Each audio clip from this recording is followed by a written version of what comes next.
قصہ حضرت سلیمان علیہ السلام۔ اللہ تعالیٰ نے حضرت سلیمان علیہ السلام کو حضرت داؤد علیہ السلام کا بادشاہت و حکمت و نیز نبوت میں جانشین مقرر فرمایا اور اپنے فضل و کرم سے مزید عنایات کی، یعنی حضرت سلیمان علیہ السلام نبوت اور بادشاہت میں حضرت داؤد علیہ السلام کے وارث تھے، کیونکہ انبیاء کرام کا مال ان کی وفات کے بعد غریبوں اور محتاجوں میں صدقہ کر دیا جاتا ہے۔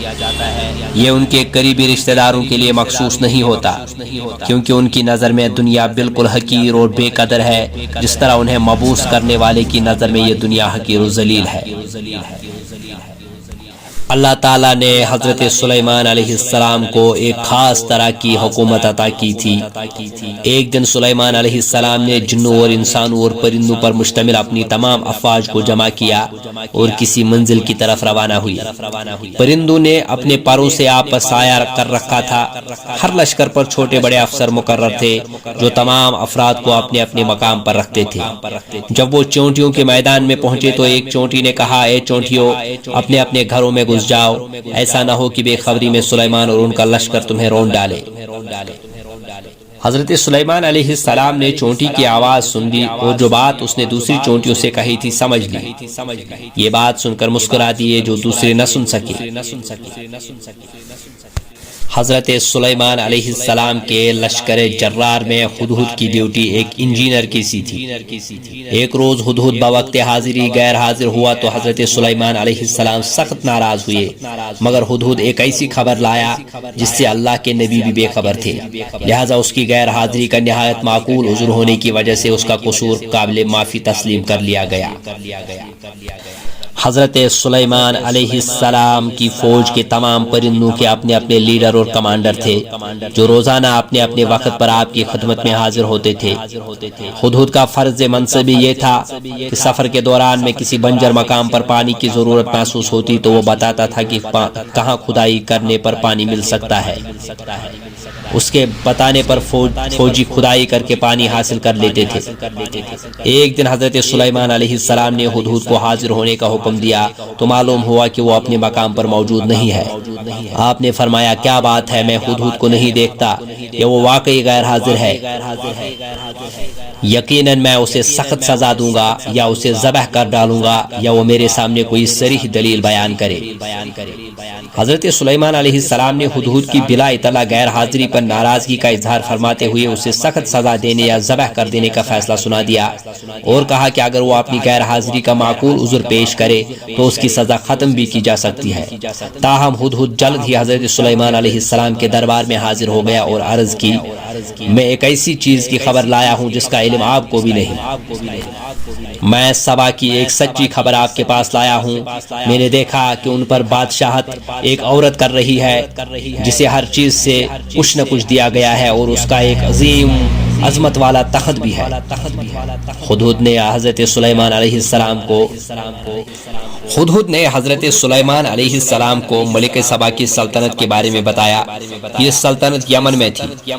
حضرت سلیمان علیہ السلام کے زمانے میں اس کی حکمران شاہی خاندان کی ایک عورت تھی، کیونکہ سابق بادشاہ کا کوئی بیٹا نہیں تھا جو بادشاہ بن سکتا۔ پھر ہدہد نے بتایا کہ وہ اللہ کے ساتھ کفر کرنے والے لوگ ہیں، اللہ کو چھوڑ کر سورج کو پوجتے ہیں۔ شیطان نے اس اللہ سے انہیں دور کر دیا ہے جو آسمانوں اور زمین میں چھپی ہوئی اشیاء نکالتا ہے، اور وہ حسی اور معنوی تمام ظاہری اور پوشیدہ اشیاء سے خوب واقف ہے۔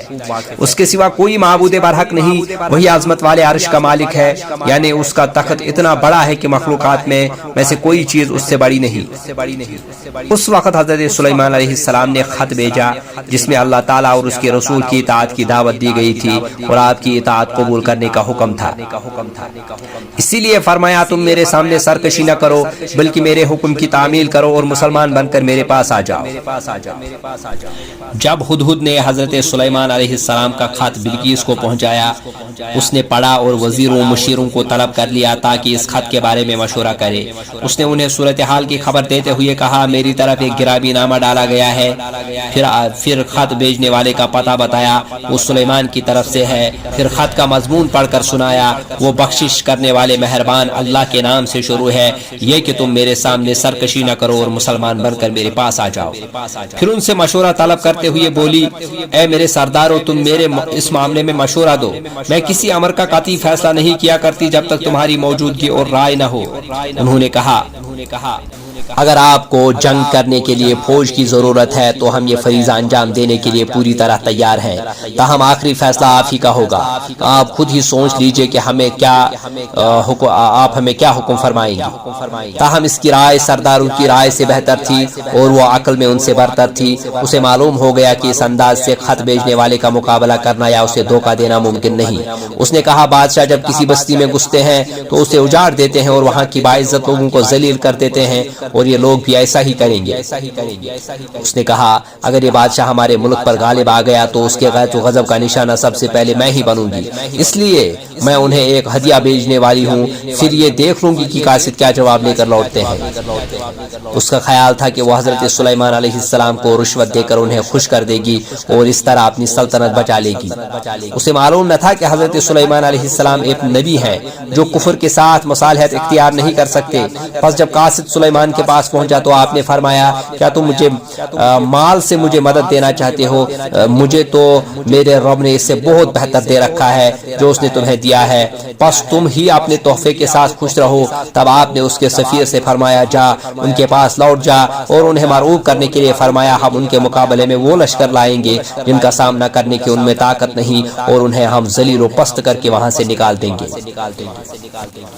جب قاصد اس قدر سخت جواب لے کر واپس پہنچا تو انہیں اطاعت قبول کرنے کے سوا کوئی چارہ نظر نہ آیا، چنانچہ وہ ملکہ سمیت حضرت سلیمان علیہ السلام کی خدمت میں حاضر ہو کر اظہار اطاعت کرنے کے لیے روانہ ہو گئے۔ جب حضرت سلیمان علیہ السلام کو یہ اطلاع ملی تو آپ اپنے فرمانبردار جنوں سے مخاطب ہوئے، اے دربار والو، کیا کوئی تم میں سے ایسا ہے کہ قبل اس کے کہ وہ لوگ فرمانبردار ہو کر میرے پاس آئے ملک سبا کا تخت میرے پاس لے آئے؟ جنات میں سے ایک قوی ہیکل جن نے کہا، قبل اس کے کہ آپ اپنی جگہ سے اٹھے میں اس کو آپ کے پاس لا کر حاضر کر دیتا ہوں اور اس کے اٹھانے کی طاقت رکھتا ہوں اور امانت دار بھی ہوں۔ ایک شخص جس کو کتاب الہی کا علم تھا کہنے لگا، میں آپ کی آنکھ کے جھپکنے سے پہلے آپ کے پاس تخت حاضر کیے دیتا ہوں۔ جب سلیمان نے تخت کو اپنے پاس حاضر رکھا ہوا دیکھا تو کہا، یہ میرے پروردگار کا فضل ہے تاکہ مجھے آزمائے کہ میں شکر کرتا ہوں یا کفرانی نعمت کرتا ہوں، اور جو شکر کرتا ہے تو اپنے ہی فائدے کے لیے شکر کرتا ہے، اور جو ناشکری کرتا ہے تو میرا پروردگار بے پرواہ کرم کرنے والا ہے۔ سلیمان نے کہا کہ ملکہ کے امتحان کے لیے اس تخت کی صورت بدل دو تاکہ دیکھیں کہ وہ سوج رکھتی ہے یا ان لوگوں میں سے ہے جو سوج نہیں رکھتے۔ جب وہ آپ پہنچی تو پوچھا گیا، کیا یہ آپ کا تخت بھی اسی طرح کا ہے؟ اس نے کہا، یہ تو گویا وہی ہے، اور ہم اس سے پہلے ہی سلیمان کی عظمت و شان کا علم ہو گیا تھا اور فرمانبردار ہے، اور وہ جو اللہ کے سوا اور کی پرستش کرتی تھی، سلیمان نے اس سے منع کیا۔ اس سے پہلے تو وہ کافروں میں سے تھی۔ پھر اس سے کہا گیا کہ محل میں چلیے۔ جب اس نے اس کے فرش کو دیکھا تو اسے پانی کا حوض سمجھا اور کپڑا اٹھا کر اپنی پنڈلیاں کھول دی۔ سلیمان نے کہا، یہ ایسا محل ہے جس میں نیچے بھی شیشے جڑے ہوئے ہیں، اور بول اٹھی کہ پروردگار میں اپنے آپ پر ظلم کرتی رہی اور اب سلیمان کے ہاتھ پر رب العالمین پر ایمان لاتی ہوں۔ ایک شام حضرت سلیمان علیہ السلام کی خدمت میں عمدہ نسل کے گھوڑے پیش کیے گئے۔ آپ ان کے معائنہ میں اس قدر مشغول ہوئے کہ عصر کی نماز کا وقت گزر گیا، تاہم آپ نے نماز قصدن قضا نہیں کی تھی۔ یہ بھی ممکن ہے کہ آپ کی شریعت میں ایسی عذر کی وجہ سے نماز میں تاخیر جائز ہو۔ حضرت عبداللہ بن عمر رضی اللہ عنہ سے روایت ہے کہ رسول اللہ صلی اللہ علیہ وسلم نے فرمایا، جب سلیمان علیہ السلام نے بیت المقدس تعمیر کر لیا تو اللہ سے 3 دعائیں کی۔ ان کی 2 دعائیں قبول ہو گئی اور تیسری قبول نہیں ہوئی۔ امید ہے کہ وہ تیسری نعمت ہمیں امت محمدیہ صلی اللہ علیہ وسلم کو ملے گی۔ آپ نے اللہ سے دعا کی تھی کہ آپ کے فیصلے حق پر مبنی اور اللہ کے فیصلوں کے مطابق ہوں۔ اللہ نے یہ چیز دے دی۔ آپ نے دعا کی کہ آپ کو ایسی حکومت ملے جو کسی اور کے لائق نہ ہو۔ اللہ نے یہ چیز بھی عطا فرمائی۔ آپ نے دعا کی کہ جو شخص گھر سے صرف اس مسجد میں نماز کے ارادے سے روانہ ہو، وہ گناہوں سے اس طرح پاک ہو جائے جس طرح اپنی ماں کے پیٹ سے پیدا ہوتے وقت گناہوں سے پاک تھا۔ ہمیں امید ہے کہ اللہ نے یہ دعا ہمارے حق میں قبول فرما لی ہے۔ صحیحین میں حضرت ابو ہریرہ رضی اللہ عنہ سے مروی ہے کہ رسول اللہ صلی اللہ علیہ وسلم نے فرمایا، دو عورتوں کے پاس ایک بچہ تھا، بھیڑیے نے حملہ کیا اور ایک عورت کا بچہ لے گیا۔ بڑی نے کہا یہ تیرا بچہ لے گیا، چھوٹی نے کہا وہ تیرا بچہ لے گیا۔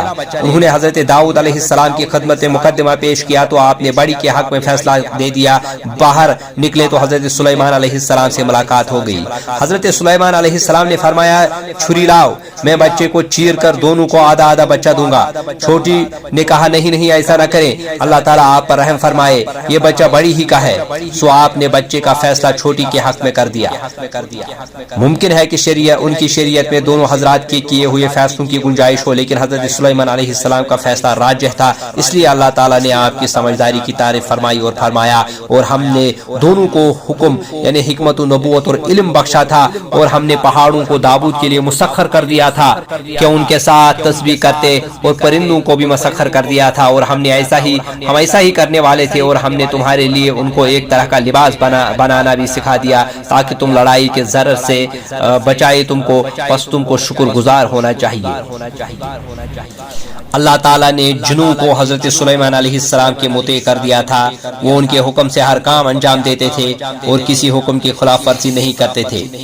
اگر کوئی حکم عدولی کی جرت کرتا تو آپ اسے سخت سزا دیتے تھے، اور وہ جن ان کے لیے محرابی عمارات بناتے اور دیواروں پر تصویریں بناتے، یہ کام حضرت سلیمان علیہ السلام کی شریعت میں جائز تھا، اور بڑے بڑے حوض بناتے اور بڑی بڑی دیگیں بناتے جو ایک ہی جگہ پڑی رہیں، ان میں کھانا پکا کر غریب انسانوں کو اور بعض جانوروں کو کھلایا جاتا۔ اس لیے اللہ تعالیٰ نے فرمایا، اے آل داؤد، شکر کے طور پر نیک عمل کرو، میرے بندوں میں شکر گزار بندے کم ہی ہوتے ہیں۔ حضرت ابو ہریرہ رضی اللہ عنہ سے روایت ہے کہ نبی صلی اللہ علیہ وسلم نے فرمایا، حضرت سلیمان علیہ السلام بن داؤد نے فرمایا، میں آج 70 خواتین کے پاس جاؤں گا، ہر ایک سے ایک شاہ سوار پیدا ہوگا جو اللہ کی راہ میں جہاد کرے گا۔ آپ کے ساتھی نے کہا، انشاءاللہ کہیے۔ آپ نے نہ کہا، چنانچہ ان میں سے صرف ایک خاتون کے ہاں بچہ پیدا ہوا، اس کا بھی جسم آدھا تھا۔ نبی کریم صلی اللہ علیہ وسلم نے فرمایا، اگر آپ انشاءاللہ کہہ دیتے تو آپ کی خواہش پوری ہوتی اور بچے پیدا ہو کر جوان ہوتے، وہ اللہ کی راہ میں وہ جہاد کرتے۔ حضرت سلیمان علیہ السلام کو ایک عظیم سلطنت ملی تھی۔ آپ کا حکم صرف انسانوں پر نہیں بلکہ جنوں، جانوروں اور پرندوں پر بھی چلتا تھا۔ آپ کو ہر چیز حاصل تھی۔ اللہ تعالیٰ نے آپ کو اجازت دی کہ جسے چاہے جتنا چاہے عطا فرمائے، آپ کا اس بارے میں کوئی محاسبہ نہیں ہوگا۔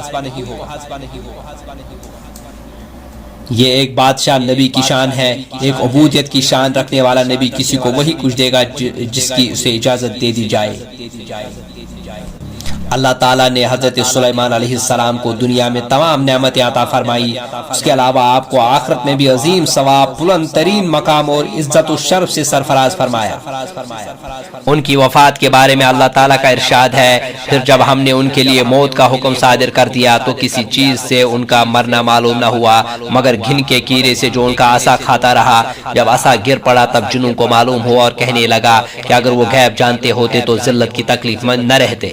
حضرت ابن عباس رضی اللہ عنہ فرماتے ہیں، حضرت سلیمان علیہ السلام کی وفات کے بعد گھن کا کیڑا 100 سال تک ان کی عصا کو کھاتا رہا، تب آپ کا جسم مبارک گرا۔